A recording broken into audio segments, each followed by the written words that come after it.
नमस्कार बंधुरा एसएस दास किचेने आमी सुमिता आज निये एसेछि नतून एकटा रेसिपि। आज निये एसेछि बांगालिर स्पेशल आम कासुंदी। आमी कि करे आम कासुंदी बानाई सेई रेसिपिटाई आज आमी आपनादेर साथे शेयर करब। चलुन देखे नेওয়া যাক रेसिपिटा। निये निচ্ছি একটা আমটাকে ভালো করে খোসা ছাড়িয়ে ধুয়ে এইভাবে ডুমো ডুমো করে কেটে নিয়েছি। ঠিক এইভাবে কেটে নিতে হবে। নিয়ে নেব 3 চামচ কালো সরষে আর নিয়ে নেব 2 চামচ সাদা সরষে।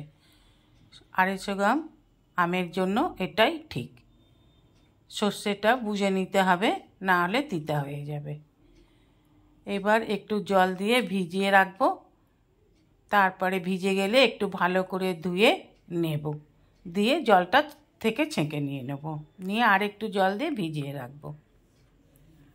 নিয়ে নিলাম একটা মিক্সি জার, দিয়ে দেব তাতে ভিজানো সর্ষেটাকে, দিয়ে দেব আমের কুচিগুলোকে ছোট ছোট করে কেটে রাখলে ভালো পেস্ট হয়। দিয়ে দেব একটু আদা কুচি, 2টো কাঁচা লঙ্কা কুচি। আমি এখানে 2টো কাঁচা লঙ্কা নিয়েছি, আপনারা যে যেমন ঝাল খান সেই অনুযায়ী কাঁচা লঙ্কা নেবেন। আর নিয়ে নিলাম 1 টিস্পুন হলুদ গুঁড়ো। এবার পেস্ট করে নিয়ে এসেছি। আমি কিরম পেস্ট করেছি দেখিয়ে দিচ্ছি। দেখুন এইরকম পেস্ট করেছি। আর বলে রাখি বন্ধুরা, এখানে কিন্তু আমি সর্ষে ভিজিয়ে রেখেছিলাম, সেই জলটাই দিয়েছি, আর এক্সট্রা জল দিইনি।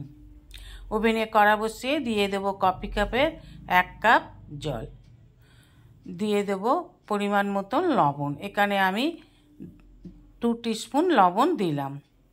জলটা ফুটে উঠলে একটু ভালো করে লবণটাকে জলের সাথে মিশিয়ে নেব।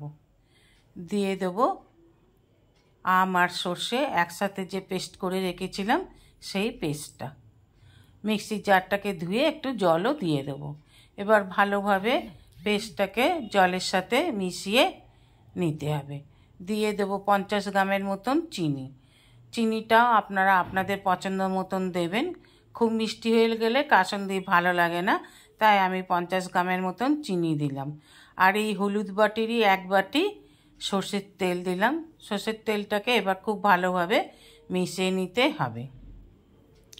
নেড়ে নেড়ে সর্ষের তেলটাকে মিশিয়ে নেব। আর সমানেই নাড়তে হবে, না হলে কড়ার তলাতে এটা বসে যাবে। আর দিয়ে দেবো এই হলুদ বাটির 1 বাটির থেকে একটু কম ভিনেগার। এবার নেড়ে নেড়ে দেখুন যখন ঘন হয়ে আসবে তখন নামিয়ে নিতে হবে। এবার একটা এয়ারটাইট কাঁচের জারের মধ্যে এটাকে ভরে নেব।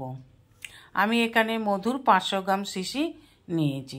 এই 500 গ্রাম জারটার মধ্যেই আমি ভরে রাখলাম। এইভাবেই সংরক্ষণ করুন আম কাসুন্দি। এবার এই আম কাসুন্দির বয়ামটাকে ফ্রিজের মধ্যে ভরে রাখুন, সারা বছর ভালো থাকবে। এবার যে কোনো স্ন্যাক্সের সাথে খান। এছাড়া তেঁতুল মাখা, আম মাখা, কুল মাখা যাই করুন না কেন তার সাথেও এটাকে মেখে খেতে পারেন। এছাড়া ভাতের সাথে শাক ভাজা বা অন্য যে কোনো ভাজার সাথেও কাসুন্দি মেখে খেতে পারেন। রেসিপিটা ভালো লাগলে অবশ্যই একটা লাইক, কমেন্ট, সাবস্ক্রাইব করার অনুরোধ রইল। পাশে থাকা বেল আইকনটিতে ক্লিক করে দেবেন নিউ ভিডিওর আপডেট যাতে সবার আগে আপনার কাছেই পৌঁছে যায়। নমস্কার, আজ এই পর্যন্তই।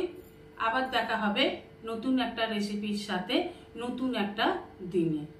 ভালো থাকবেন, সুস্থ থাকবেন, সঙ্গে থাকবেন। নমস্কার।